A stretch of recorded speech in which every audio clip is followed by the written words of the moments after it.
Ahojte všetci, vítam vás späť na mojom kanáli. Dnes tu mám príbeh, ktorý som dlho váhal, či vám vôbec poviem. Ale cítim, že už nemôžem mlčať. Chcem sa s vami podeliť o to, prečo už nikdy nevkročím do lesa. Tento príbeh nie je pre slabé povahy, takže ak ste pripravení na niečo skutočne desivé, tak sa usaďte a počúvajte. Pred pár rokmi som často chodil do lesa za našim mestom. Bola to moja oáza pokoja. Miesto, kde som našiel únik od každodenného stresu. Rád som sa túlal po chodníkoch, počúval vtáky a dýchal čerstvý vzduch. Poznal som ten les ako vlastnú dlaň, ale potom sa stalo niečo, čo všetko zmenilo. Jedného dňa, neskoro popoludní, som sa rozhodol, že sa prejdem hlbšie do lesa, na miesta, kde som ešte nebol. Slnečné svetlo už pomaly mizlo, ale nebolo to nič, čo by ma znepokojovalo. Les bol pre mňa vždy bezpečný, dokonca aj za tmy. Šiel som ďalej, až som narazil na starú, zarastenú cestu, ktorá viedla mimo hlavných chodníkov. Cítil som zvláštnu túžbu preskúmať ju, ako by ma niečo volalo. Kráčal som po tej ceste asi pol hodiny, keď som si všimol, že všetko okolo mňa stíchlo. Žiadny vták, žiadny šum lístia, nič. Ticho bolo také husté, že mi spôsobovalo zimomriavky. Napriek tomu som pokračoval a to bola moja prvá chyba. O pár minút som zbadal niečo zvláštne. V diaľke som videl starú, drevenú chatrč, ktorú som tam nikdy predtým nevidel. Vyzerala, ako by tam stála už desiatky rokov, opustená a zabudnutá. Moja zvedavosť zvíťazila a ja som sa rozhodol pozrieť sa bližšie. Chatrč bola v dezolátnom stave. Okná boli rozbité, dvere polámané, drevo napadnuté plesňou. Ale čo ma skutočne znepokojilo, bol symbol vyritý do dverí. Vyzeralo to ako prastarý znak. Niečo, čo som nikdy predtým nevidel. Napriek varovným pocitom som otvoril dvere. Vnútri bolo ešte horšie. Vôňa, vlhkosti a hniloby naplnila vzduch. Na stenách viseli staré zažltnuté fotografie.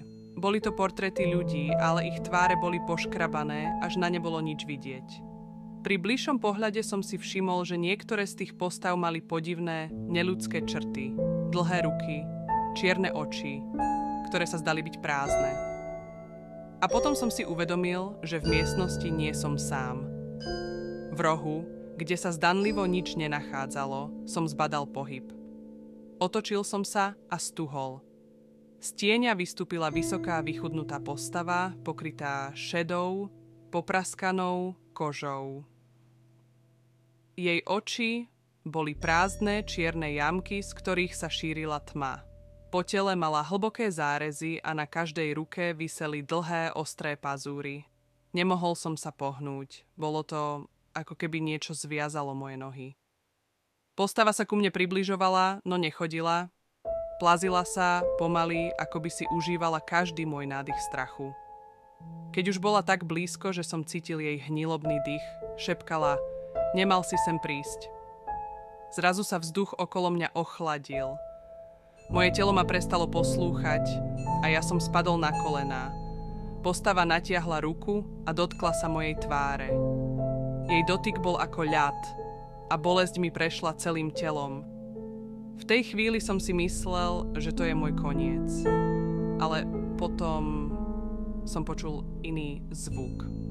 Hlboké, burácajúce kroky. Zvonku, niekde v lese, sa ozývalo niečo ešte hrozivejšie. Tá vec, čo bola predo mnou, sa zrazu stiahla a zmizla do tieňov chatrče, ako by sa bála. Využil som túto príležitosť a z posledných síl som sa rozbehol späť k ceste. Bolo to ako nočná mora. Bežal som, ale cesta sa zdala nekonečná. Tma okolo mňa hustla a kroky sa približovali.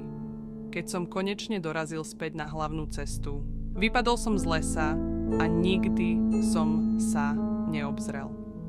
Od toho dňa som sa už do toho lesa nevrátil.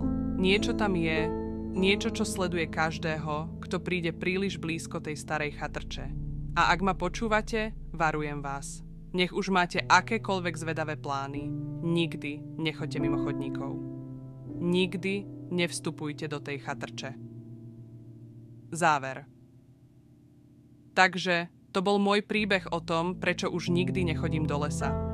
Ak sa vám to páčilo a chcete počuť viac podobných príbehov, určite nezabudnite dať like, napíšte mi do komentárov, či sa vám niečo podobné stalo a hlavne nezabudnite odoberať môj kanál.